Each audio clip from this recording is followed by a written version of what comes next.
TV, हर खबर सच के साथ। मैं हूं अफजल शेख और आप देख रहे हैं मुंबई टीवी। चुनाव का दौर चल रहा है और इस दौर में अलग अलग तरीके से राजनीतिक पार्टी के लोग भाषण दे रहे हैं और ये कह रहे हैं कि एक बार हमें जिता कर देखो, आपको 5 साल बेमिसाल मिलेंगे। लेकिन अगर पॉलिटिकल पार्टियों की बात आती है तो आप भी जानते हैं कि सिर्फ ये चुनावी भाषण होता है। असल ग्राउंड लेवल पर अगर बात कर ली जाए तो चुन के आने के बाद कोई नज़र नहीं आता।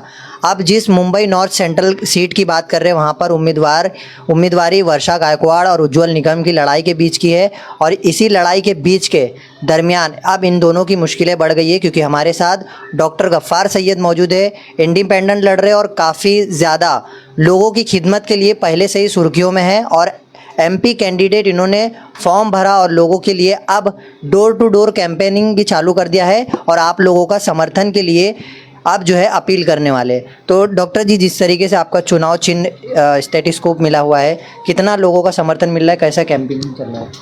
देखिए, पहले तो हम मुंबई टीवी का धन्यवाद करेंगे, क्योंकि मुंबई टीवी हमारे बात जो है वो लोगों तक पहुंचाने का माध्यम बन रही है।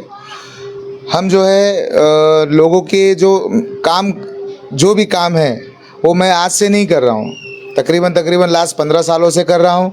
और जो भी प्रॉब्लम्स आते हैं लोगों को, तो लोग मेरे पास बेझिझक आके अपने प्रॉब्लम सॉल्व करते हैं। और इस बार जो मेरा खड़ा होने का जो उद्देश्य है, ये सीमित खाली मैं पहले जो करता था वो थोड़ा ही था। अब मैं पूरे क्षेत्र में करना चाहता हूँ, पूरे हिंदुस्तान भर में भी करना चाहता हूँ, लेकिन उसके लिए पब्लिक का मुझे मदद चाहिए। मदद इस तौर पे कि वो जाए वोटिंग करने के लिए 20 मई 2024 सोमवार, उस दिन जाना है। 17 नंबर का बटन जिस पे डॉक्टर गफ्फार सैयद लिखा हुआ है और जिस पे निशानी है स्टेथोस्कोप, उस बटन को ज़्यादा से ज़्यादा लोग अपने बटन का इस्तेमाल करें, स्टेथोस्कोप का, और मुझे भारी बहुमत से जिताइए। अच्छा, नेताओं का भाषण चल रहा है कि हम ये करेंगे, हम वो करेंगे, उस पर नहीं आते।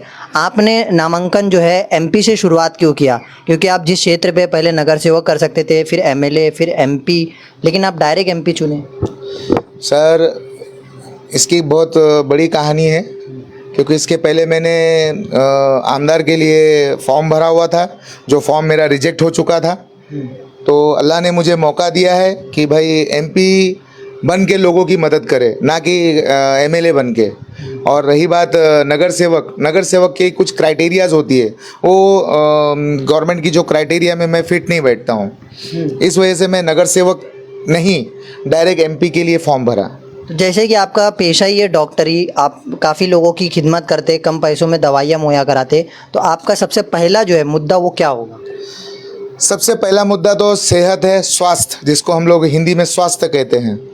तो स्वास्थ्य के अंदर काफ़ी हमारे क्षेत्र में काफ़ी गरीब लोग भी है, काफ़ी अमीर लोग भी है, काफ़ी वीआईपी लोग भी है। लेकिन मैं जिस क्षेत्र में रहता हूँ वो क्षेत्र पूरा गरीब लोगों से भरा हुआ है।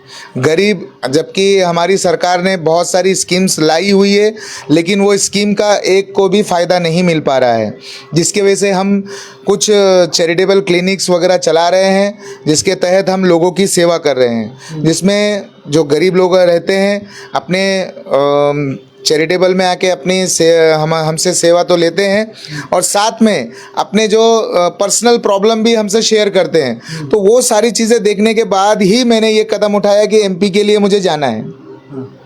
तो जिस तरीके से आपने सुना इस खबर को, जो भी चांदेवली अपने क्षेत्र में देख रहा है तो वो डॉक्टर गफ्फार सैयद की मदद करे, ताकि ये एक लड़ाई, जिस तरीके से चुनावी लड़ाई है और इस चुनावी लड़ाई में नेताओं अगर खड़े होकर के दावे करते हैं तो ये दावे सही मायने में बहुत हद तक काफ़ी लोगों को अच्छा लगता है, लेकिन बहुत सारे ऐसे लोग हैं जो इसका विरोध करते हैं, क्योंकि यहाँ पर चुनावी भाषण सिर्फ जो है वो चुनाव के टाइम में होता है और उसके बाद 5 साल कोई नज़र नहीं आता।